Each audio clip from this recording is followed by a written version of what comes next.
Cumprimento a todos com a paz do sumo sacerdote Jesus Cristo. Mais uma alegria ter você aqui, você inscrito no canal, você que está chegando por aqui. Eu quero dizer que assista o vídeo até o final e você vai saber se vale a pena você se inscrever no canal, se você dá aquele joinha. Isso é muito importante, certo? E juntos nesta fé, vamos agora nessa palavra importantíssima que não pode nenhum ser humano na terra ficar sem saber essa palavra. Tá? Marcos capítulo 4 e o versículo 12. Preste bem atenção o que essa palavra vem dizendo para nós. Para que vendo, vejam e não percebam, e ouvindo, ouçam e não entendam, para que não se convertam e lhes sejam perdoados os pecados. É muito importante a gente saber disso, não é verdade? Pastor, Jesus, ele veio salvar o pecador, salvar o pecador no tempo da redenção.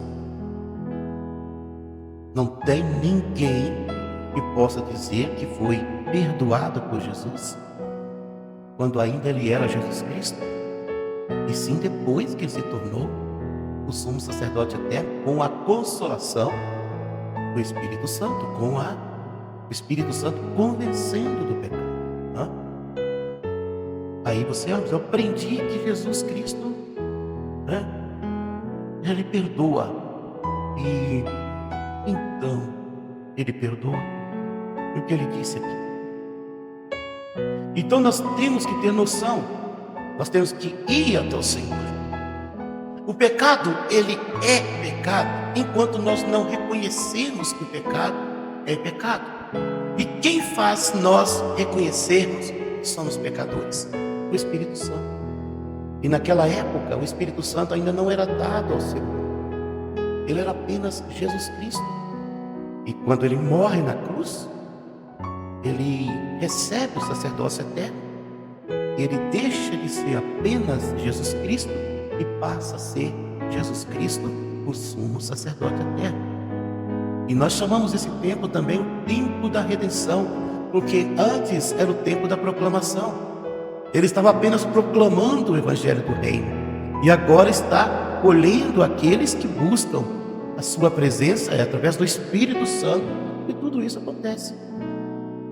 Então é por isso que tem duas etapas da vida de Cristo.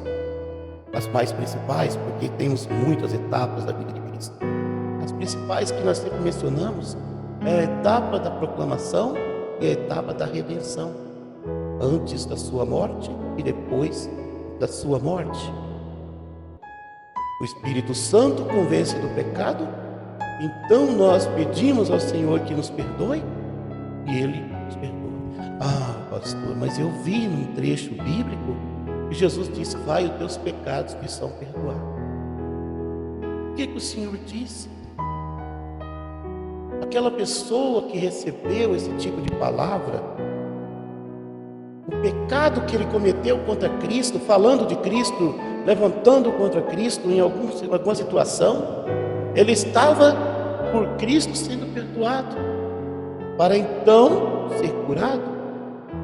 Caso contrário, ele não receberia a cura, e tudo que o Senhor dissesse não receberia a bênção. Foi o motivo dele perdoar aquele pecado. Mas não está dizendo que ele foi perdoado os pecados da sua vida. Então, meus queridos irmãos, é muito importante saber separar as situações, e que hoje você pode entender essa realidade. Então, o Jesus que perdoa pecado é o Jesus que se tornou sumo sacerdote, e não Jesus Cristo apenas. Esse não está escalado para perdoar pecado, porque ali ainda era antes da sua morte.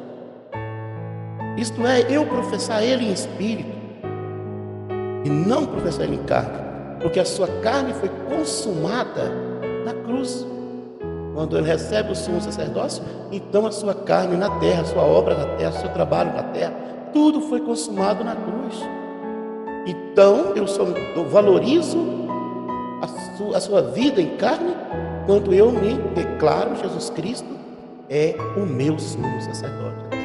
quando eu professo Jesus Cristo sendo o meu sumo sacerdote eterno, certo? Então naquela época não tinha como perdoar pecado. Por isso que ele disse, tá? Se eles ouvirem e entenderem, eles vão ser perdoados, vão se converter. Essa não era a missão do Senhor, ele estava proclamando o Evangelho, tá? Do reino. Ele não estava redimindo as pessoas. Então, amados irmãos, fica bem claro isso, tá certo? Louvado seja o nome do sumo sacerdote eterno, Jesus Cristo. Vamos orar a Deus nesse momento. Senhor, meu Deus, meu Pai maravilhoso, em nome de Jesus Cristo, sumo sacerdote eterno, agradecemos ao Senhor pelas bênçãos maravilhosas que nos concedeste, meu Pai, junto com os teus filhos acompanhando, juntos estamos nesta palavra, aprendendo, tirando dúvida em perguntas e respostas, onde o Senhor está iluminando cada vida que aqui está acompanhando esses estudos cotidianamente, Senhor. Em nome de Jesus Cristo, sumo sacerdote eterno, eu te agradeço e peço. Amém. Que Deus abençoe você poderosamente.